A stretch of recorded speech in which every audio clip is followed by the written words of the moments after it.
When I came to my son's wedding, he was waiting for me at the entrance and said, "I didn't invite you, Mom. The whole family decided that you are no longer a part of our lives. Please leave." I smiled and calmly replied, "All right, son, just don't forget to check your phone." I left. When he looked at his phone, "Greetings, dear listeners. Before I begin telling this complicated story of my life, I ask you to support our channel. Subscribe, leave a like, and write in the comments which city you are listening from. This is very important for us. And now, enjoy listening." I arrived at Daniel's wedding earlier than expected, my hands clutching the strap of my purse as if it could anchor me to composure. The sun gleamed off the polished stone walkway, the floral arrangements lining the entrance whispering of celebration, of joy, of beginnings, and yet my stomach knotted with a mix of anticipation and unease. I had spent hours choosing this dress, a deep emerald green that felt both dignified and warm, something that would reflect pride without arrogance. I had rehearsed a small speech in front of the mirror, careful to balance humor and sentiment, to let him feel my love without overshadowing the moment meant for him and his bride. Every step toward that ornate doorway felt like a step into a carefully imagined dream, one I had constructed for months in my mind, me smiling at him, him smiling back, perhaps a tender word, a fleeting hug. I had envisioned nothing but warmth. And then I saw him. Daniel stood near the grand entrance, his tall frame rigid, shoulders squared as if bracing for battle rather than greeting a mother. His eyes, sharp and calculating, cut into me like an accusation I hadn't anticipated. My chest contracted suddenly, the air thick, each inhale a conscious effort. He wasn't just tense, he was cold, detached. "I didn't invite you, Mom," he said, voice steady but void of warmth, each syllable deliberate, measured. "The whole family decided that you are no longer a part of our lives. Please leave." Time seemed to fragment at that instant. I could hear the rustle of fabric behind me, the soft gasp of a nearby guest, the low hum of whispered questions traveling through the crowd. It was as if the world had paused, holding its breath, while Daniel's words hammered against me, reshaping everything I thought I knew about this day. The words hit harder than any argument, sharper than any disagreement we had ever had. It wasn't anger I felt first. It was disbelief. Shock, bitter and immediate, radiating from my chest outward. I could feel the heat rising to my cheeks, threatening to betray me, to spill into tears or protest, but I clenched my jaw. I had to control this. Whatever happened next would be defined not by desperation, not by pleading, not by the raw, uncontrolled hurt boiling inside me. Whatever this moment demanded, it was calm that would preserve me, calm that would let truth, my truth, exist undistorted. So I smiled, not the kind of smile that masks pain, but one that holds it quietly, almost ceremoniously. One that conveys, with careful clarity, that I am unshaken even when the world turns against me. "All right, son," I said softly, my voice even deliberate. "Just don't forget to check your phone." The words hung in the air between us, puzzling, almost incongruous with the tension of the moment. I turned slowly, my dress swishing against my legs, and walked away. Each step was heavy with the weight of the scene behind me. The murmurs, the sharp intake of breath from guests who couldn't understand why a mother would leave so calmly when rejected so publicly, but my steps were steady, purposeful. I felt eyes on me, weighing me, judging me, yet I didn't falter. As I descended the stone steps, the sunlight catching the highlights in my hair, I allowed myself a single thought, Whatever shock or anger Daniel had felt in that moment, curiosity would follow. Following the folder, the truth I had carefully curated, all of it would wait patiently for him. I didn't need to chase him with explanations, didn't need to defend myself against a moment of misunderstanding. That would come later, in its own time. For now, I carried only calm, measured breathing, a quiet dignity that served as armor. The whispers of the crowd, the incredulous looks of distant relatives, even the sting of Daniel's words, they could not penetrate the careful cocoon I had wrapped around myself.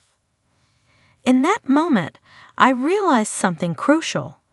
The battle of perception was not won in loud confrontations or visible arguments. It was won in control, in patience, in the deliberate shaping of truth. With each step away from him, I felt a strange combination of sorrow and satisfaction. Sorrow for the misunderstanding, for the pain of being cast aside by my own child. Satisfaction because, for the first time in a long while, I was not reacting. I was choosing. And sometimes, choosing calmly is the most powerful statement of all. The crowd watched me fade into the sunlight, and I did not look back. I did not need to. The stage was set. The truth, like a quiet undercurrent, waited for him to discover it, and that revelation, not the chaos of the moment, would define everything that came next. I slid into my car, closing the door softly behind me, as though shutting out not only the guests and the whispered judgments, but also the raw sting of Daniel's rejection. The leather seat held me like a familiar embrace, yet I felt anything but comfort. My chest tightened, a quiet rhythm of hurt pulsing through me, and beneath it, an undercurrent of something sharper, something resolute. The kind of resolve that has taken years to cultivate, forged in moments of quiet pain and silent sacrifice. I rested my hands on the steering wheel and let the engine idle, but I didn't start the car. I didn't need to go anywhere, not yet. I let my thoughts drift, replaying the moment one last time. Daniel's words, firm and cold, had landed like a hammer on my chest, but my own words, the ones I had spoken with soft precision, now echoed with a weight of their own. Just don't forget to check your phone. In that single line, I had planted a seed of curiosity, of doubt, of inevitability. I knew him. I knew Daniel's mind, the way his thoughts tend to spiral toward mystery, toward the unanswered question that gnaws at the edge of consciousness. He would check it. I didn't doubt that. I imagined the exact moment he would unlock his phone. The familiar press of thumb against screen, the slight furrow of his brow as the screen illuminated his face. And then there it would be, a new folder, blinking quietly among the familiar icons. For Daniel. The simplicity of the title was intentional, clean, unassuming, yet loaded with significance. He wouldn't need a guide to understand what it meant. He would open it and feel the weight of everything I had carried alone, hidden, protected, carefully curated for his own safety. Inside the folder were messages I had preserved with meticulous care, emails I had intercepted to shield him from lies that could have undermined his life, photos that documented choices I had made in secret, interventions he had never known, sacrifices that had cost me nights of sleep and days of peace, videos capturing moments he had believed were ordinary, but which were actually acts of quiet guardianship, proof of a mother's relentless vigilance. Each file had been placed with purpose, each timestamp chosen to guide him toward a revelation that could not be denied or dismissed. I thought about his face as he scrolled. I could see the confusion first, that instinctive reaction of disbelief when reality diverges from perception, his eyes widening, fingers pausing over a message that suddenly reframed everything he thought he knew about me. I pictured the subtle tremor of shock, the way his shoulders might slump as comprehension began to seep in. Anticipation made my fingers tingle. This wasn't excitement. It was the delicate tension of truth poised for release, a culmination of decades of silent care and invisible labor. A shiver ran down my spine, not from fear, but from the gravity of what I had orchestrated. This wasn't revenge. Nothing about it carried malice. It wasn't intended to humiliate, to punish, or to wield control. It was about clarity, about illumination, about stripping away the shadows that had long obscured reality. I had carried these truths like stones in my pocket for years, each one pressing into my consciousness, each one a quiet weight I bore so Daniel could walk without burden, so he could be free from fears he didn't need to know. Yet now, paradoxically, the release of these truths required careful patience. Timing mattered. His emotions mattered. If I had confronted him here, in the heat of a ceremony, with words alone, it would have sparked resistance, defensiveness, anger. People rarely accept revelations when they are attacked by them directly. No, the approach had to be indirect, almost invisible. Let the truth come to him, let him discover it, let him confront it on his own terms. That way, when comprehension struck, it would resonate fully, leaving no room for denial or misinterpretation. I exhaled slowly, pressing my palm against the dashboard. I could feel my heartbeat in my fingertips, steady, controlled, a metronome of resolve. This moment, sitting here, alone in my car, wrapped in quiet shadows, was as much for me as it was for him. For years I had sacrificed understanding for protection. For years I had shielded him from chaos, from misinformation, from consequences that might have broken his world. And now, at last, I was poised to lift the veil. A part of me ached with the familiar ache of maternal vulnerability, the knowledge that, no matter what unfolded next, nothing could erase the love that had motivated every choice, every secret kept.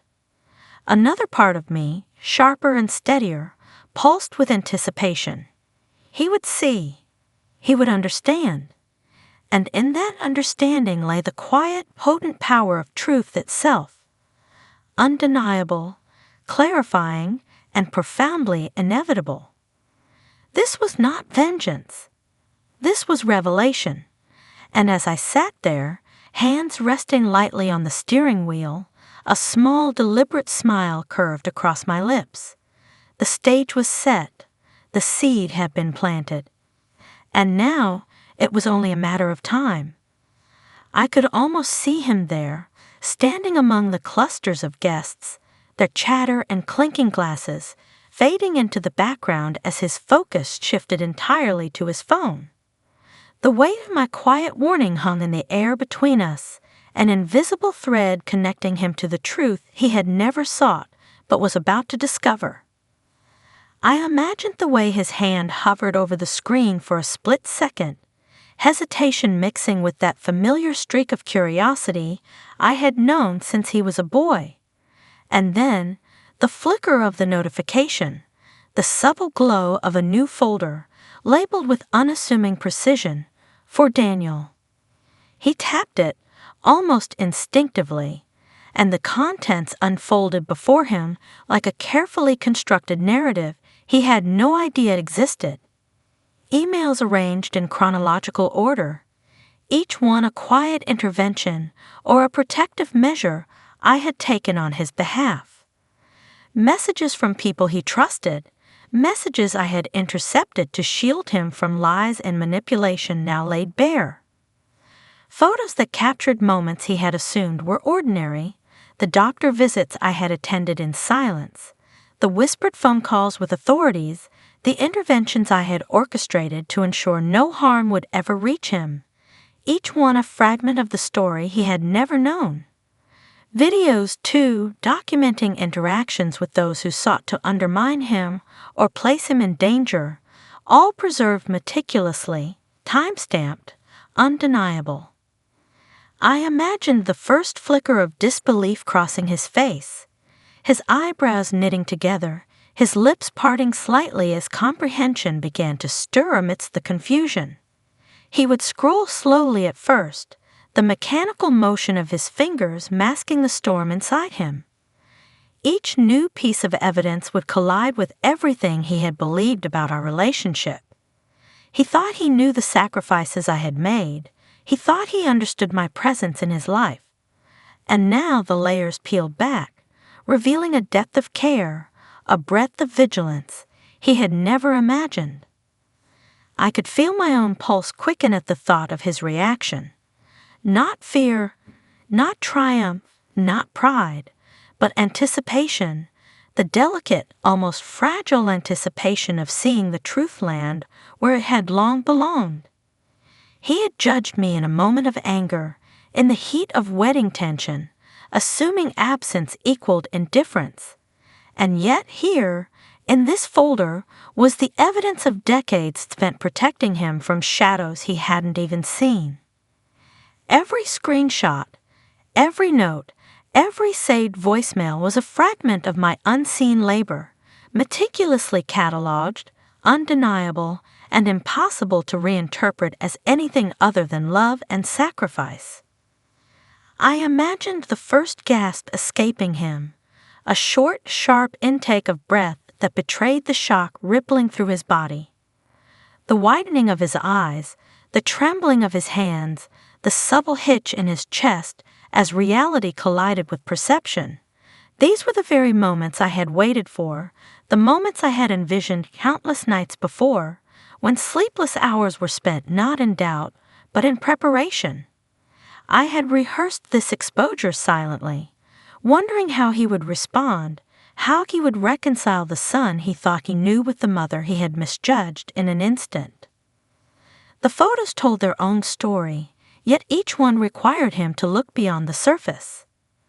A simple image of me sitting in a cafe on an afternoon when he believed I was elsewhere held layers of invisible protection, an intercepted threat, a conversation with someone who sought to exploit his trust. Every email carried the weight of intervention, often mundane in appearance, yet monumental in consequence. The messages chronicled quiet victories, battles he had never witnessed, victories I had fought alone, victories that now crystallized into clarity for him. I could almost hear the inner conflict raging within him, confusion, disbelief, anger, guilt. The shock of discovery mingled with the shame of misjudgment, creating a tense, volatile mixture. He had expected confrontation, perhaps, or excuses, or defensiveness, but not this.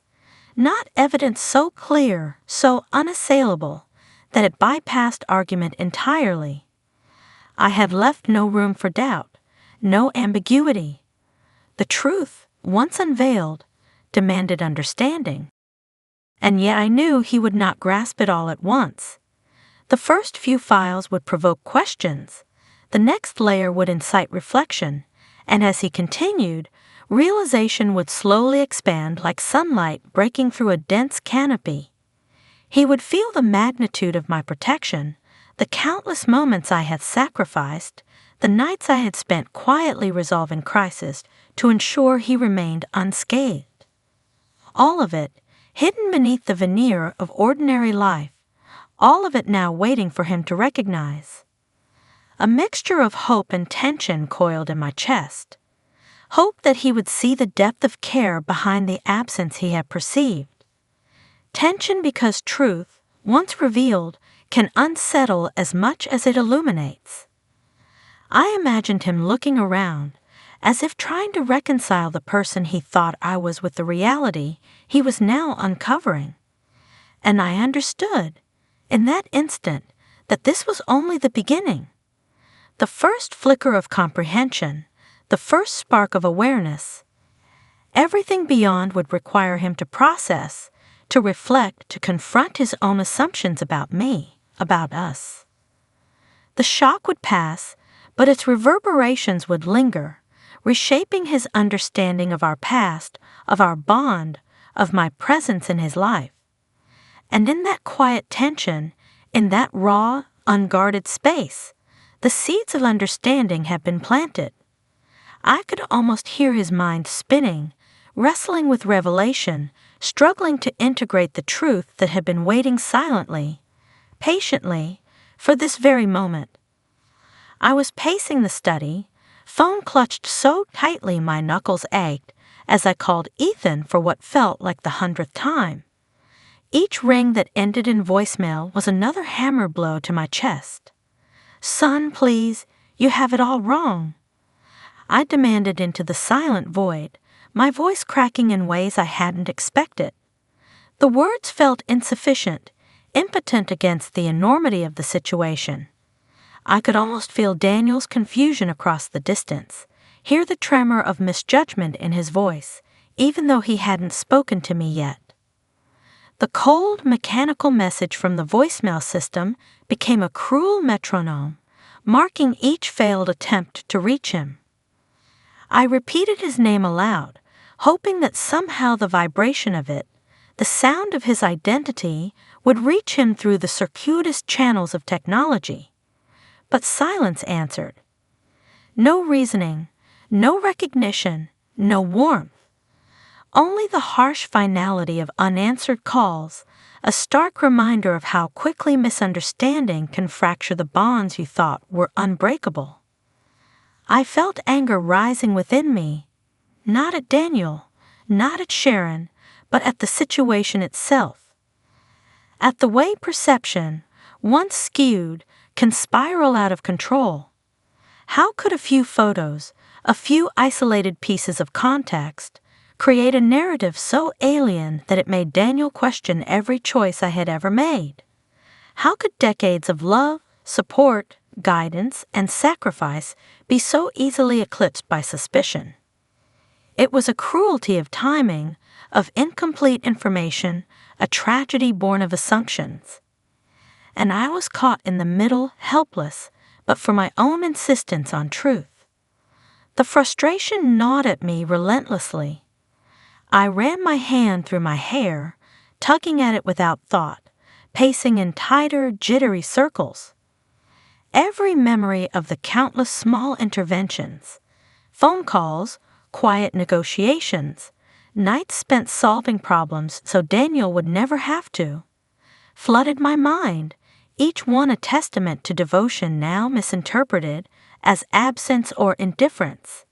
Each recollection burned hotter, feeding the fire of my righteous indignation. But beneath that heat, there was something steadier, a resolute determination.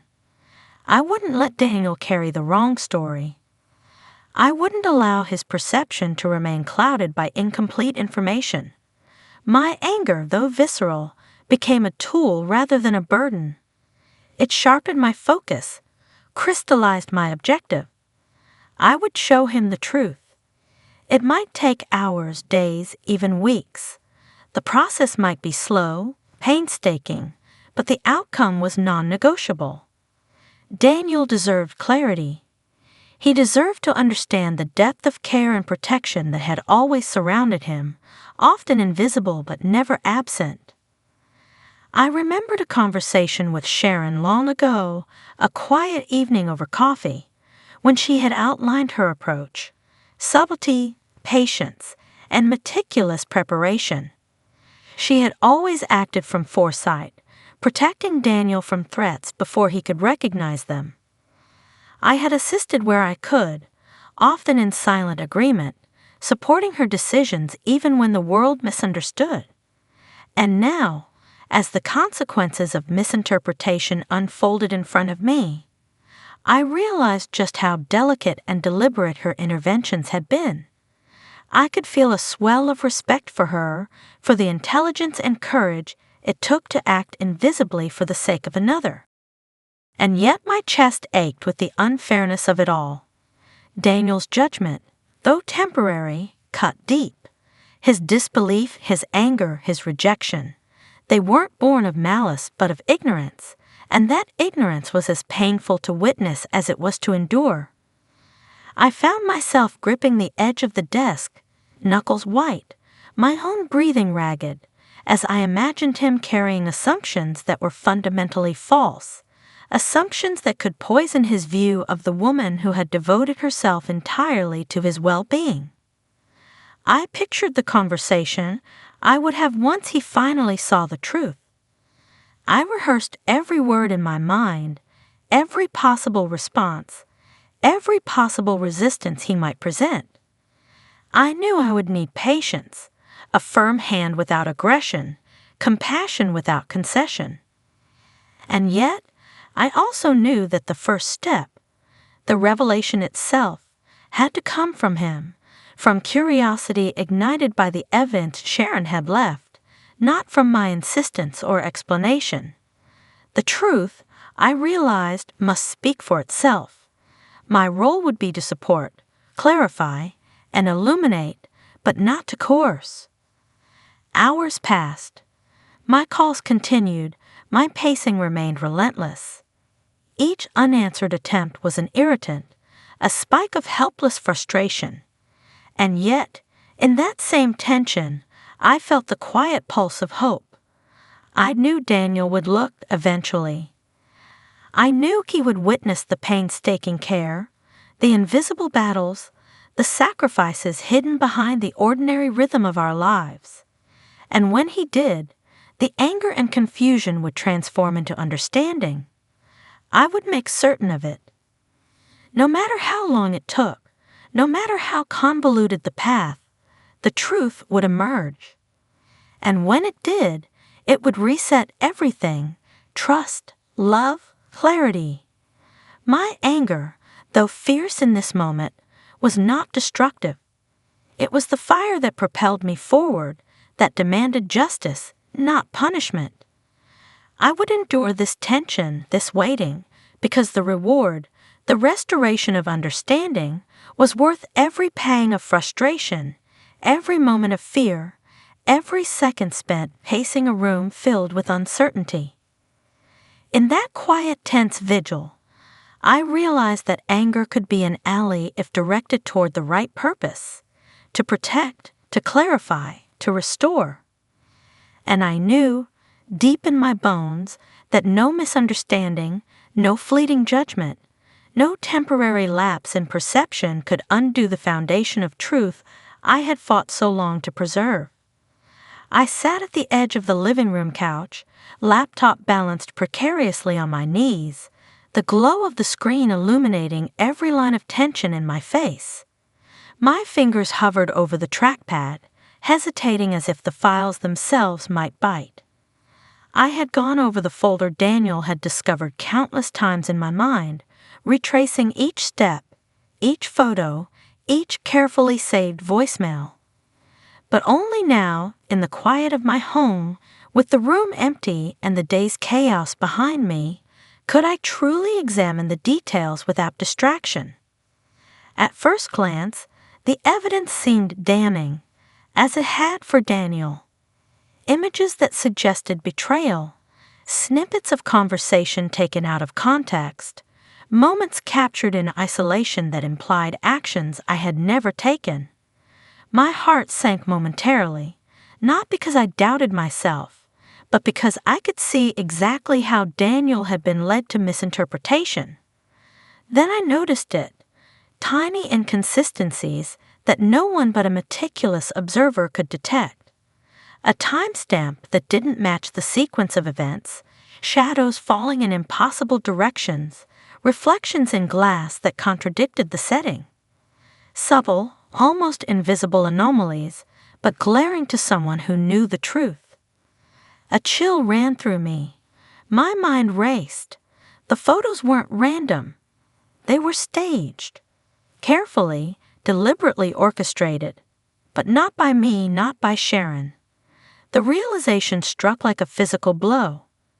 Someone had constructed this narrative, pieced it together to create suspicion, to fracture trust. Someone had decided that the image of our family, the carefully nurtured bond between mother and son, was a target to be torn apart. Who could harbor such malice? The question was relentless, gnawing at me with every heartbeat. Friends? Extended family? Acquaintances who had harbored quiet envy or unspoken grudges? Someone from Daniel's social circle? Each possibility twisted my stomach into tighter knots, each theory more unsettling than the last. And yet, beneath the fear, a spark of resolve ignited. Whoever had attempted to manipulate our lives had underestimated more than just our vigilance. They had underestimated the depth of our bond, the layers of trust and protection we had built over decades. I leaned closer to the screen, scrutinizing the minute details. Every staged photo was a puzzle piece, and I traced them backward, reconstructing the timeline. The inconsistencies multiplied, forming a pattern so deliberate it could not have been accidental. Whoever did this had intimate knowledge, not only of our movements but of our relationships, our routines, the way we responded to crisis. They had calculated, with surgical precision, the moments that would provoke doubt, fear, or anger. And yet, in their meticulous plotting, they had left the smallest cracks, threads of truth that would, if followed, unravel the illusion. As I worked, the initial surge of anger gave way to something sharper, colder, determination.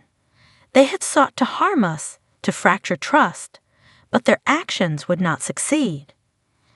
I could feel the pulse of strategy in my veins, the analytical part of my mind, the part that had learned to see patterns, to recognize manipulation, taking command. Every timestamp, every shadow, every misaligned angle became a clue, a breadcrumb leading me closer to the architect of this deception. I thought about Sharon, about how carefully she had acted to protect Daniel, to shield him from harm even when it required silence. The thought hardened my resolve. Whoever had tried to manipulate our family had chosen the wrong targets. They had assumed fragility where there was resilience, ignorance where there was foresight, weakness where there was careful planning.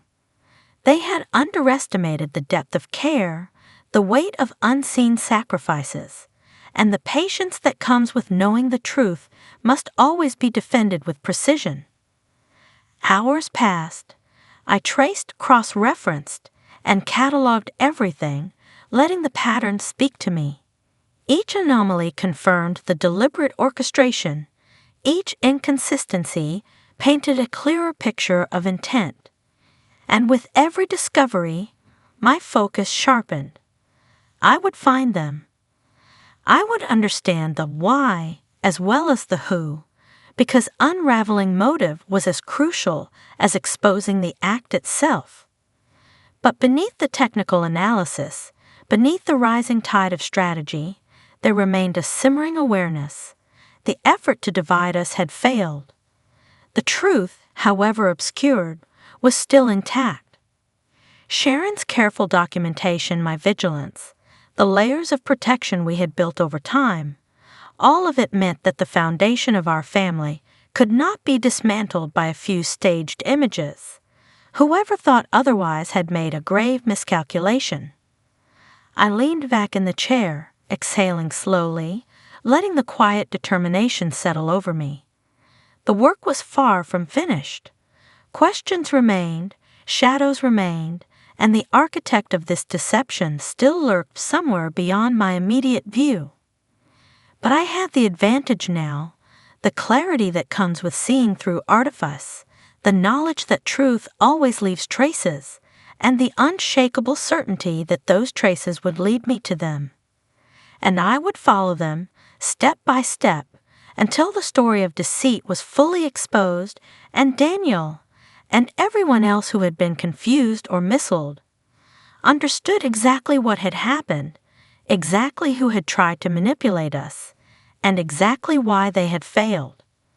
I couldn't be there physically with Daniel, but in my mind, I was inside that grand hall, watching him scroll through the folder I had painstakingly prepared.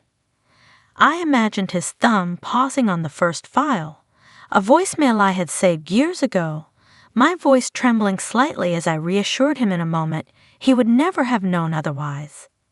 Each note, each image, each carefully documented action I had taken to shield him from harm unfolded before him like pieces of a puzzle clicking into place. I saw the gradual shifting of his expression, confusion giving way to the first spark of recognition, recognition blossoming into dawning comprehension. I knew the truth could not be softened. It demanded confrontation.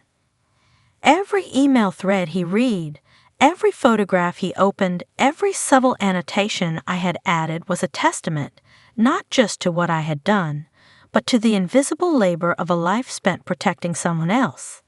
I had always acted quietly, deliberately, avoiding the glare of attention because I wanted to preserve his perception of safety, to let him grow without fear. And now, after all these years, the weight of that labor, the sacrifices he had never been aware of, finally revealed themselves in stark relief. I could see him taking in the first clear pattern, the moments I had intervened subtly, interrupting potential dangers, smoothing over conflicts, redirecting paths that might have led to irreversible mistakes. He would notice how every photograph corresponded to a moment I had quietly orchestrated, how every note he hadn't seen before was a shield I had constructed, piece by piece, around his life. The realization that this had been my constant work, my vigilant guardianship, seemed to hit him in waves. His eyes widened, his chest rose and fell rapidly as if he were trying to take in too much at once. And then I saw it, the immediate recognition, the flash of guilt, the undeniable understanding of how blind he had been. For years, he had assumed my absence, my silence, or my interventions were signs of disinterest, of selfishness, when in reality, they had been acts of profound care. The letters, emails, and voicemails were not just records of my actions.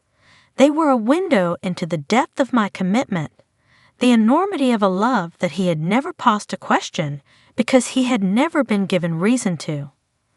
I watched, in my mind's eye, as his fingers hesitated over one file after another, almost trembling. It was as if he feared what he might see, yet he could not stop himself. Each revelation struck him harder than the last. The subtle manipulations of circumstance I had navigated to protect him from others' misdeeds, the careful monitoring of situations he could never have known, the quiet confrontations I had absorbed so that he would never have to. He had judged me, yes, but the truth revealed that his judgment had been born of ignorance, not malice. And now, confronted with the totality of what I had done, the scale of his error became undeniable. I pictured the surge of emotion sweeping over him, shock first, raw and unfiltered, a visceral response to the sudden clarity, then guilt, sharp and bitter, for every accusation he had harbored, every assumption he had made, then awe, the profound realization of the lengths I had gone to for his sake, and finally, the quiet seed of remorse, the slow acknowledgement that he had been blind to a lifetime of protection and love. The complexity of his response mirrored the complexity of the truth itself. My actions had been deliberate, careful, and precise, and so the comprehension of them demanded attention, patience, and reflection. I imagined him sitting there, still, breath caught in his throat, staring at the screen as if he could absorb every detail through osmosis. And in that imagined silence, I felt the culmination of my long and often lonely vigilance. I had waited for this moment, not for recognition, not for praise, but for understanding. The knowledge that he now saw clearly, truly, what had been obscured all these years, felt like a quiet victory. Not for me, not for pride, but for the restoration of clarity, the alignment of perception with reality. Even as he processed it all, I sensed the beginning of a shift. The walls of misunderstanding, built over years of miscommunication and secrecy, were trembling. The bridge I had silently constructed, spanning years of distance, finally began to take form in his mind. He had judged me without knowledge, but now the pieces were clicking together.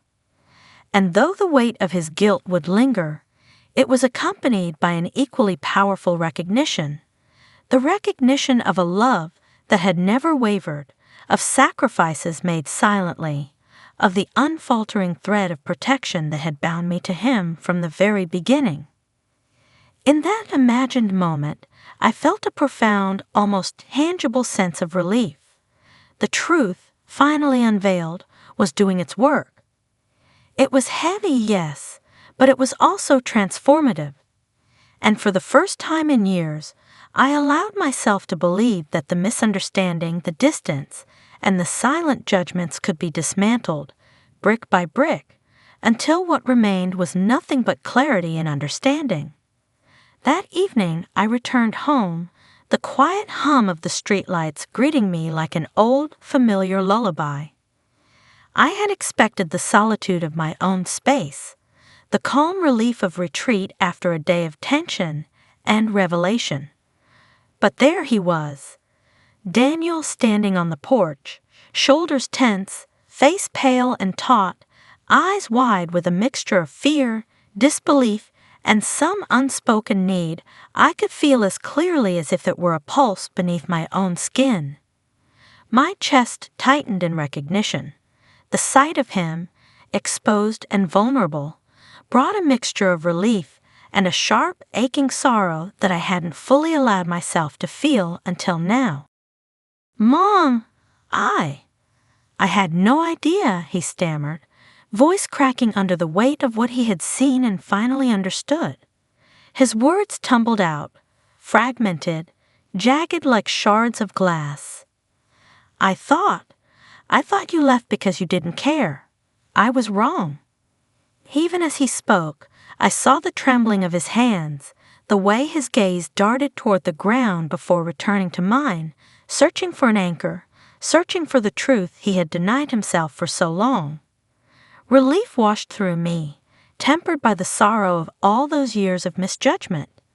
I stepped closer, my own heartbeat steady, deliberate as if I were offering him a rhythm to lean on amidst the storm of his realization. "Daniel," I said softly, my voice carrying the weight of years of unspoken devotion, "I never wanted you to see me as the enemy. I only wanted to protect you."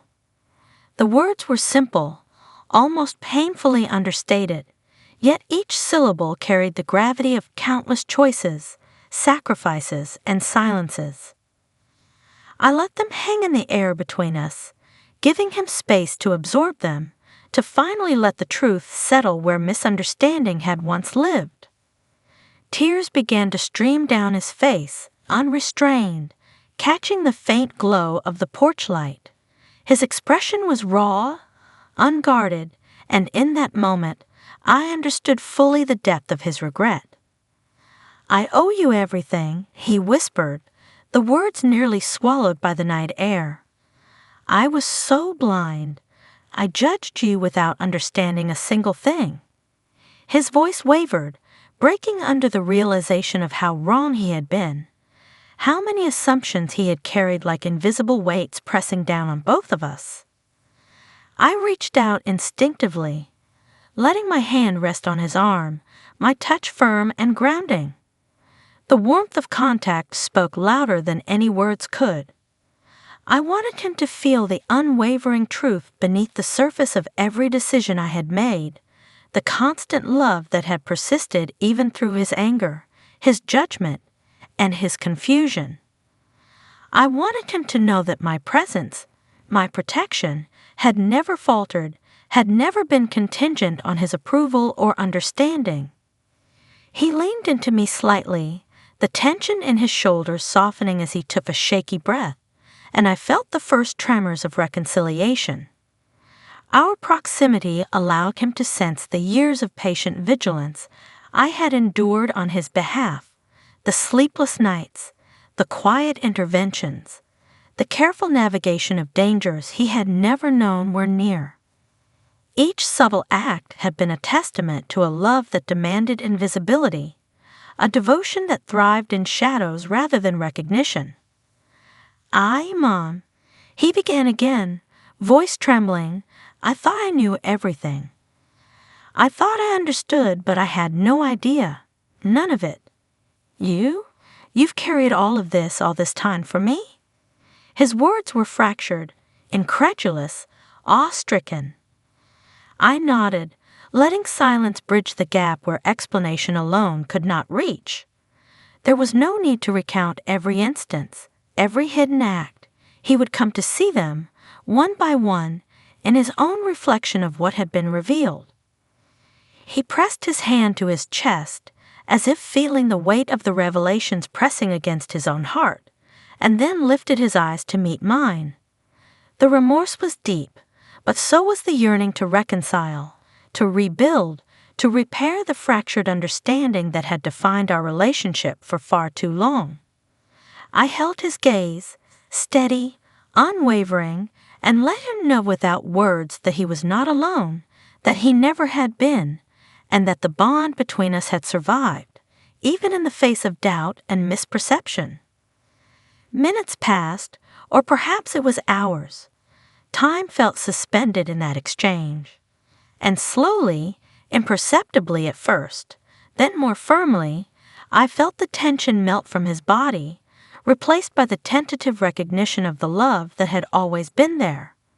The truth, finally revealed, had pierced the wall of misunderstanding. He had seen, at last, not just my actions but the intention behind them. And in that quiet, electric moment, I realized that what had been broken was not irreparable. We were still standing, still connected, and the bridge I had waited so long to see him cross was finally within reach. The next morning, sunlight spilled through the kitchen window in golden, uneven shafts, dust motes dancing lazily in its glow.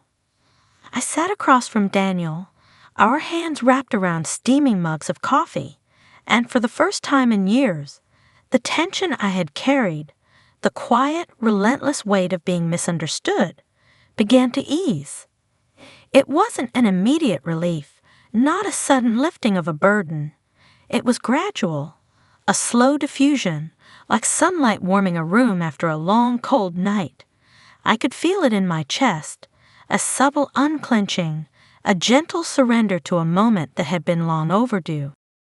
Daniel's eyes were soft now, the wide, startled expressions of the previous night replaced by careful attentiveness, the kind that comes when someone is truly listening. And he was listening, not just hearing, not just reacting, but absorbing, processing, tracing the contours of years he had never fully understood. Every pause he took between sips of coffee, every small exhale that escaped him, carried the gravity of remorse, wonder, and tentative curiosity. He was seeing me, finally, without the fog of assumption or judgment, without the filters of incomplete knowledge. We spoke for hours, though the conversation never felt burdensome. We unraveled the misunderstandings one by one, tracing the invisible threads of my choices, my interventions, the quiet vigilance I had maintained over his life. I explained nothing in a defensive way. I only answered when he asked, only clarified when he paused, only guided when he seemed on the verge of repeating the mistakes of assumption he had carried for too long. I watched him fold each revelation into his understanding of me, the small pieces of a mosaic he had never been allowed to see now coming together in vivid, undeniable clarity. He admitted, with a voice trembling and soft, how blind he had been, not just to my actions but to the intentions that had always driven them. I could see the weight of guilt pressing upon him, but I also saw the determination in his eyes, a quiet resolve to repair what had been frayed. I want to rebuild trust, he said, voice low but steady, not just in you, but in everything you've ever stood for. In the truth you've always embodied, even when I couldn't see it. I smiled, a calm, gentle curve of lips that held decades of patience and quiet triumph. It wasn't a smile of triumph over him, nor one of vindication over the past. It was a release, a letting go of the solitary burden I had carried so fiercely for so long. My decision to let the truth speak for itself, carefully curated, undeniable, impossible to distort, had borne fruit. I could finally breathe, finally relax, finally stop measuring every gesture, every word, every silence for fear of misinterpretation. Outside, the morning moved forward without hurry. Birds called to each other from nearby trees, the light shifted across the kitchen table, and the mundane beauty of everyday life wrapped around us like a soft, protective blanket. In this ordinary warmth, we rediscovered each other.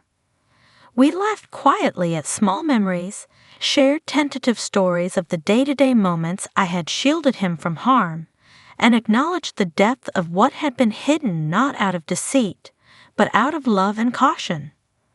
The wedding, the anger, the confusion, all of it receded, fading into the background like shadows at sunrise. What remained, solid and unwavering, was understanding, connection, a bond strengthened not through conflict, but through revelation and acceptance, a bond that had been tested and had endured. I realized more clearly than ever that the truth, spoken at the right time and framed by love rather than accusation, had the power to heal. It had the power to restore relationships, to repair trust, to illuminate the intentions behind actions long obscured by misunderstanding. Daniel reached across the table at one point, his hand brushing against mine, a hesitant gesture of reconciliation that spoke volumes more than words ever could. I held his hand gently, letting him feel the constancy of my presence, the certainty of my love, the knowledge that no misjudgment could ever sever the connection that had always existed, quietly but indelibly, between us. As we sat there, the ordinary light of morning framing a scene that felt almost sacred in its simplicity, I understood fully what I had always known deep down. Protecting someone, guiding them, loving them, sometimes required invisibility, patience, and faith in the eventual arrival of understanding. And now that understanding had arrived, now that the truth had spoken, we could both exhale. We could both step forward without fear, without resentment, without the shadows of past assumptions clouding our vision. In that quiet kitchen, with the warmth of coffee, sunlight, and shared presence, I felt the weight of years lift entirely. Relief washed over me like a tide, steady and unwavering. And as Daniel's eyes met mine, softened and sincere, I knew that nothing could break the bond between us again.